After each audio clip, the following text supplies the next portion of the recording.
یہ واقعہ حضرت قبلہ پیر علاؤالدین صدیقی علیہ رحمہ نے سنا ہے۔ فرماتے ہیں کہ ایک مرتبہ میں مدینہ شریف گیا، وہاں یہ جو توسیع ہے، توسیع اس وقت نہیں تھی۔ ابھی بھی مدینہ شریف آپ جائیں تو بلیاں آپ کو نظر آئیں گی، صحن حرم میں گھومتی ہوئی نظر آتی، لیکن اس وقت جو ہے وہ سگان مدینہ بھی، مدینہ کے کتے بھی نظر آتے تھے، اور لوگ ان کو روٹیاں ڈال دیتے، محبت سے چیزیں ڈال دیتے تھے، وہ اسے کھا لیتے تھے۔ پیر صاحب فرماتے ہیں کہ مجھے بتایا گیا کہ ایک شخص ہے، 2 دن سے نہ کچھ کھا رہا ہے، نہ پی رہا ہے، رو رہا ہے، زاروں قطار رو رہا ہے، عجیب حالت ہو گئی اس کی۔ پیر صاحب فرماتے ہیں میں اس کے قریب گیا تو میں نے پوچھا بھائی کیا ہوا؟ اس نے جب مجھے نیچے سے اوپر تک دیکھا تو میرے سے چمٹ گیا اور دھاڑے مار مار کے رونے لگا۔ اسے کافی تسلی دی، پوچھا ہوا کیا ہوا ہے؟ کہنے لگا سائیں کیا بتاؤں، بس میں بڑا بزنس مین ہوں، کاروبار میرا بہت ہے، دنیا کے کئی ممالک میں پھیلا ہوا میرا بزنس ہے، مجھ سے کچھ خطائیں بھی ہوئیں، انسان ہونے کے ناطے بہت سارے معاملات ہوئے، تو میں نے سوچا عمرہ کر لوں۔ میں آیا،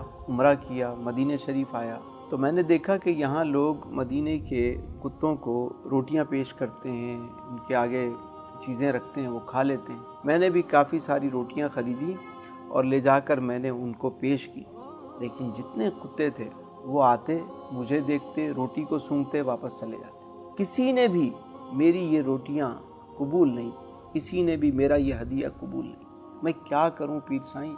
مجھے تو آج احساس ہوا کہ جو کمائی میں کرتا رہا، میں سوچتا تھا کہ میں وہاں جیسے بانٹ دیتا ہوں اس میں سے تھوڑا بہت یہاں بھی چل جائے گا، لیکن چل نہیں رہا۔ پیر سائیں میں تو برباد ہو گیا۔ اگر مدینہ شریف کے علاوہ میں کہیں ہوتا تو میرے ذہن میں یہ خیال آتا کہ چلو میں مدینہ شریف آ کے معافی مانگ لوں گا، مدینہ والے سے معافی مانگ لوں گا۔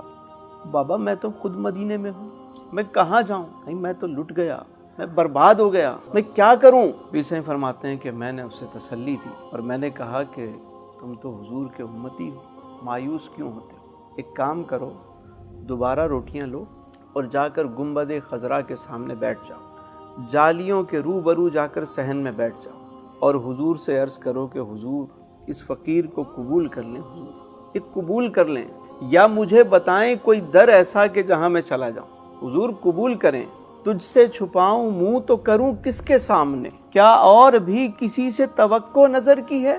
بد ہیں تو آپ کے ہیں، بھلے ہیں تو آپ کے، ٹکڑوں سے تو یہیں کے پلیں، رخ کدھر کریں، اور حضور مجرم بلائے آئے ہیں، جاؤ کا ہے گواہ پھر رد ہو، کب یہ شان کریموں کے در کی ہے۔ حضور آپ ہی ہیں، بس کرم کر دیں۔ اس وقت تک بیٹھے رہنا، اس وقت تک التجا کرتے رہنا، اس وقت تک استغاثہ پیش کرتے رہنا جب تک دل گواہی نہ دے کہ بات منظور ہو گئی۔ پیر صاحب فرماتے ہیں کہ میں اس کو سمجھا کر چلا گیا۔ رات کو میں پھر جب باہر نکلا واپس تو میں نے دیکھا وہی شخص کھڑا ہوا ہے، جھوم رہا ہے، مجھے پکڑا لے گیا، سائیں آج میری طرف سے آپ کی دعوت ہے۔ بھائی کیا ہوا؟ سائیں کمال ہو گیا۔ میں نے وہ روٹیاں خریدی، مواج شریف کے پاس جا کر بیٹھا اور جیسے آپ نے بتایا اسی طرح عرضیاں پیش کرتا رہا، روتا رہا۔ جب میرے دل نے گواہی دی کہ بات پوری ہو گئی تو میں اٹھا کہ جا کر یہ روٹیاں مدینے کے کتوں کے آگے پیش کروں۔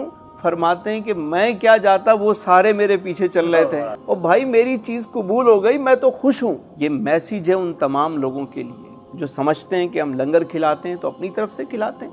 ارے بھائی اللہ کا احسان ہے تم پر کہ تمہیں یہ توفیق بخشی، تمہارا دیا ہوا مال قبول ہو جاتا ہے، اللہ کا شکر ادا کرو، یہ اللہ کا احسان ہے۔